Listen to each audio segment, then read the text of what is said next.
Welcome, ladies and gentlemen, to another edition of Transformers Reviews. Well, today, guys, we are taking a look at a figure that I know absolutely nothing about, but I was hoping that his figure would be good enough regardless. So let's kind of go ahead and get into it. Obviously, I like the tow truck section on the back here and how it's got just this mace for some odd reason. Okay, I can be down with that. The little nod to Bernie Mac there, even though his character was named Bobby Bolivia, so that's a nice callback.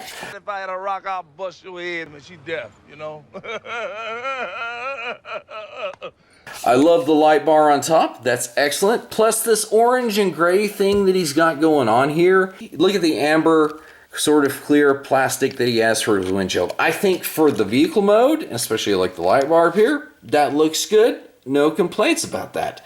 Unfortunately, it does affect the structural integrity because the majority of the cab, and I think even the section that runs down here, it's all very thin plastic.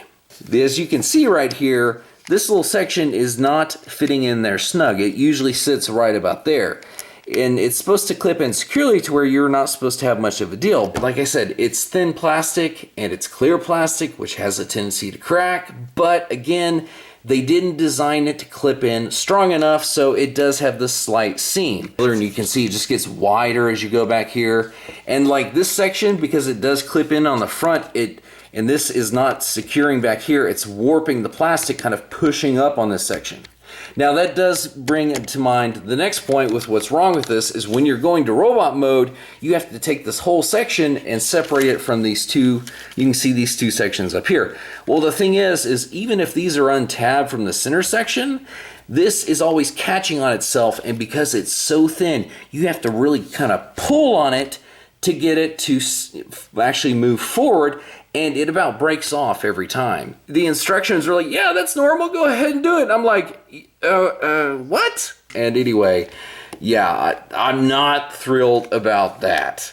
The aesthetics are great, but the engineering, knowing that it's flaming dumpster fire, okay, so unfortunately we're already starting off bad. But let's go ahead and pull another figure in here. And even though this is a Mad Max styled little tow truck that's a deluxe, whereas Dumpster Fire over here is a Voyager, you can at least kind of see how they compare to each other.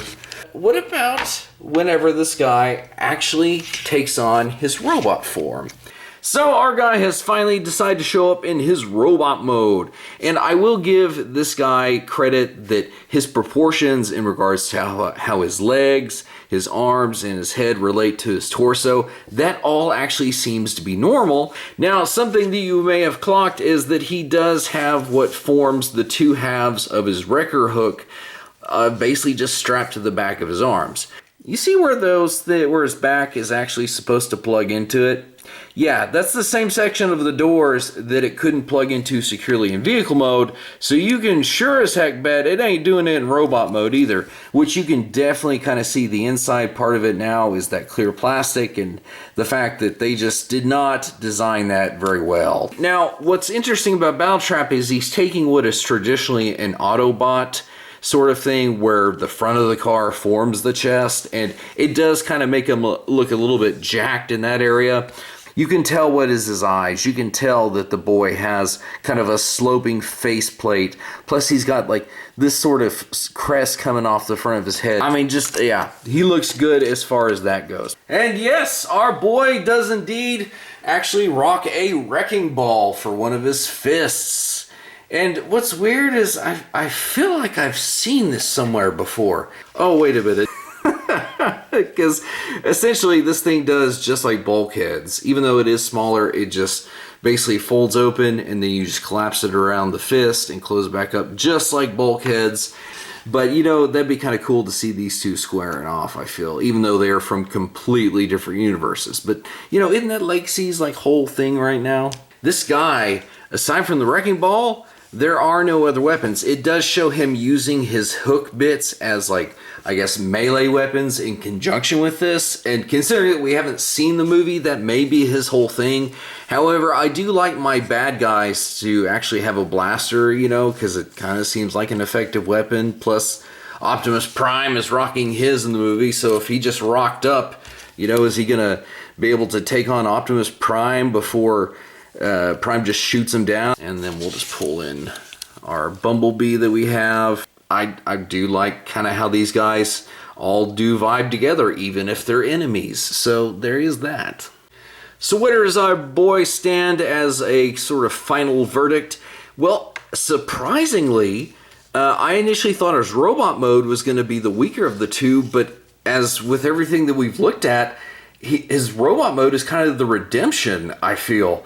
The engineering, as far as while he's in this, it actually works pretty well. But anyway, guys, that is our look at Studio Series Battletrap from Rise of the Beasts. And I'm looking forward to seeing how this Terrorcon boy comes across on the screen.